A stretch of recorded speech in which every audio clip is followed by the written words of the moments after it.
Welcome back dear students. और आज के वीडियो में हम देखने वाले हैं स्टैक के अंदर पॉप ऑपरेशन। ठीक है, तो यदि हम पॉप ऑपरेशन की बात करें तो पॉप हमेशा डिलीशन को डिनोट करता है और स्टैक में हमेशा सिर्फ एक एंड होता है और उस एंड का नाम होता है टॉप। तो डिलीशन भी हम कहाँ से करेंगे? टॉप से करेंगे। तो जब भी हम किसी वैल्यू को डिलीट करते हैं, स्टैक में किसी को हमें डिलीशन परफॉर्म करना है, तो हमारा पहला टास्क जो है वो क्या होना चाहिए? कंडीशन चेक करना कि हम डिलीट तो करना चाह रहे हैं लेकिन कोई एलिमेंट एग्जिस्ट कर रहा है हमारे स्टैक में या नहीं। यदि हमारे पास में डिलीट करने के लिए कोई वैल्यू होगी तब तो हम डिलीट करेंगे उसको। यदि वैल्यू ही नहीं है तो हम उसको कैसे डिलीट कर पाएंगे? तो जो पहली लॉजिकल स्टेप होगी वो ये होगी कि हम चेक करें कि क्या हमारा स्टैक एम्प्टी है। तो उसकी कंडीशन हमेशा होती है टॉप इक्वल इक्वल -1। तो यदि टॉप -1 को इंडिकेट कर रहा है तो इसका मतलब है कि हमारा स्टैक एम्प्टी है, और यदि स्टैक एम्प्टी है तो हमें अब तो कोई डिलीशन परफॉर्म हो ही नहीं सकता। सेकेंड थिंग, यदि ये कंडीशन फॉल्स हो जाती है, तो अगर कंडीशन फॉल्स हो गई तब क्या करना है? एल्स के केस में अब क्या होगा? सबसे पहले आपका जो स्टेप रहेगी वो होगी कि जो आप अरे है जिसके थ्रू इम्प्लीमेंट किया है आपने स्टैक को, उसमें टॉप जिसको भी डिनोट कर रहा है वहाँ पर जो भी वैल्यू है उस वैल्यू को आप उठा लीजिए। मतलब एक टेम्परेरी वेरिएबल ले लिया, इस वेरिएबल में हमने वो वैल्यू ले ली है। अब क्या करना है? टॉप की वैल्यू को माइनस कर दूँ, क्योंकि जब हमने वैल्यू डिलीट कर दी एक हिसाब से तो उस केस में क्या होता है, टॉप को हम डिक्रीमेंट कर देते हैं। तो यहाँ पर हमने टॉप को माइनस माइनस कर दिया। नेक्स्ट है हमारा कि हम यहाँ पर प्रिंट करवा दें कि जो एलिमेंट हमने डिलीट किया है वो कौन सा है। सो डिलीटेड एलिमेंट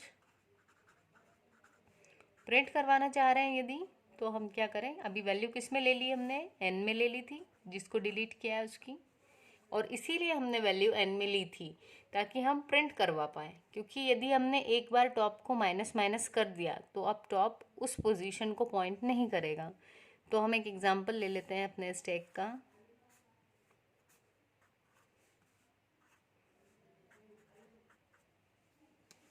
ठीक है, तो ये है हमारा स्टैक और टॉप जो है वो 0 पोजीशन पे है और ये एलिमेंट है हमारा 10।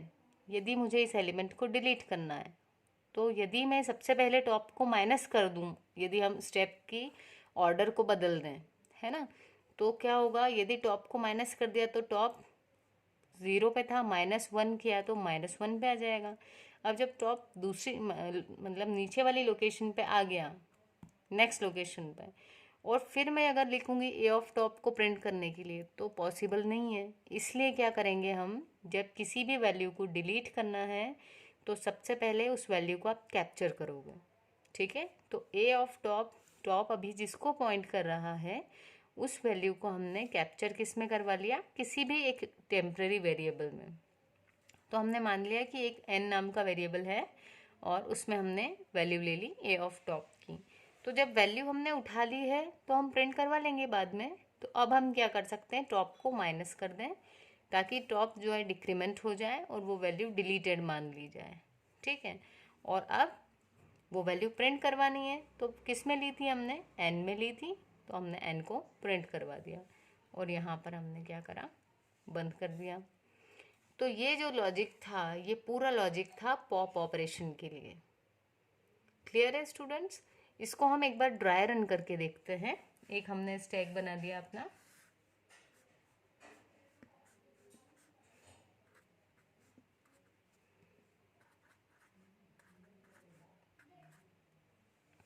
तो जब लास्ट पोजीशन हमारी जहाँ पर होती है उस लास्ट पोजीशन को टॉप इंडिकेट करता है। ये तो आपने समझ ही लिया होगा पुश ऑपरेशन के बाद। तो टॉप 2 पे था तब वैल्यू उसमें इंसर्ट हो गई थी, तो टॉप लास्ट पोजीशन जहाँ पर इंसर्शन हुआ है वहीं पर रुका रहता है। अब अगर मैं नई वैल्यू इंसर्ट करूँगी तो पहले टॉप आगे बढ़ेगा और फिर वैल्यू इंसर्ट होगी। ठीक है, तो मान लो यहाँ तक हमने इंसर्शन पहले से कर रखा था, अब मुझे इसमें डिलीशन परफॉर्म करना है। तो हम देखें कैसे ड्राई रन होगा। देखो टॉप की वैल्यू कितनी है? 2। यहाँ पर 2 लिखा, यदि टॉप रिप्लेस हुआ 2 से तो 2 को इक्वल किया, कंपेयर किया -1 से। क्या 2 और -1 इक्वल हैं? नहीं। तो नहीं है तो कंडीशन क्या हो गई, फॉल्स। तो जब कंडीशन फॉल्स हो गई तो हम इसमें नहीं जाएंगे, हम कहाँ आएंगे, एल्स पार्ट में। एल्स में आए, क्या हुआ, ए ऑफ टॉप यानी कि ए ऑफ 2, इस पे जो वैल्यू थी क्या थी 30, वो किस में आ गई, एन में। फिर क्या किया, टॉप को डिक्रीमेंट कर दिया। तो जब टॉप डिक्रीमेंट हुआ तो टॉप की अभी तक वैल्यू थी 2, डिक्रीमेंट होने के बाद टॉप कहाँ पर आ जाएगा, 1 को पॉइंट करने लगेगा। और एन में वैल्यू कौन सी आ चुकी थी, 30, तो ये देखो डिलीटेड एलिमेंट 30 प्रिंट हो जाएगा। अब यदि हम फिर से इसको चलाएं, फिर से देखें कि हमने पॉप ऑपरेशन कॉल किया, तो देखो अब टॉप की नई वैल्यू क्या थी, 1 को पॉइंट कर रहा था। 1 और -1 भी इक्वल नहीं होते हैं, कंडीशन फिर से फॉल्स हो गई, हम आ गए एल्स पार्ट में। ठीक, अब टॉप की वैल्यू क्या थी, 1, तो ए ऑफ 1 पे जो भी वैल्यू थी क्या थी, 20, वो किस में आ गई, एन में।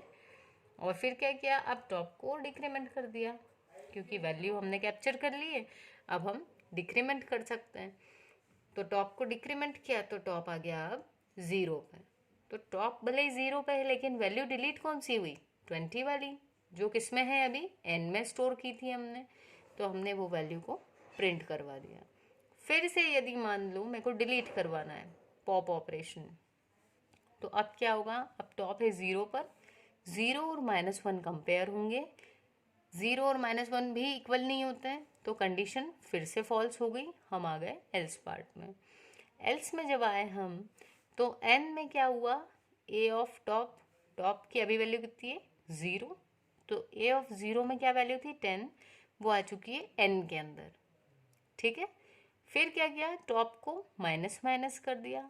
तो अब जब टॉप माइनस माइनस हुआ, तो 0 में यदि -1 करेंगे तो टॉप कहाँ आ जाएगा हमारा, सीधा -1 पर। ठीक है, और यहाँ पर हमने क्या किया, n में 10 आ चुका था, वो वैल्यू प्रिंट हो जाएगी कि डिलीटेड एलिमेंट इक्वल टू 10। अब यदि मैंने फिर से पॉप फंक्शन कॉल किया तो क्या होगा, टॉप की वैल्यू कितनी हो गई अब, -1, -1 और -1 इक्वल होते हैं, सो क्या होगा, अब जो आपका स्टैक है वो एम्प्टी है, तो यहाँ पर ये कंडीशन ट्रू हो गई हमारी। ट्रू हो गई तो प्रिंट क्या हो गया, मैसेज स्टैक एम्प्टी। अब ऑलरेडी एम्प्टी है तो डिलीशन परफॉर्म होगा ही नहीं, तो हम आ गए इस फंक्शन से बाहर। तो आपको कुछ नहीं करना है, इस फंक्शन का नाम आप रख सकते हो, एक्चुअली मैंने स्पेस दिया नहीं है, तो हम यदि चाहें तो इसका नाम रखते हैं वॉइड पॉप, और यहाँ पर ये आपका कंप्लीट फंक्शन बन गया। इंडेंट कर लीजिएगा जब आप लोग लिखें तो ये आ जाएगा यहाँ पर इस ब्रैकेट के जस्ट ऊपर। ठीक, वॉइड पॉप ब्रैकेट ओपन, ये पूरा code as it is. So I think आपको समझ में आया होगा। यदि फिर भी कोई डाउट है तो प्लीज़ बेटा आप पूछ सकते हैं, कमेंट सेक्शन में पूछिए आप। ठीक है, थैंक यू।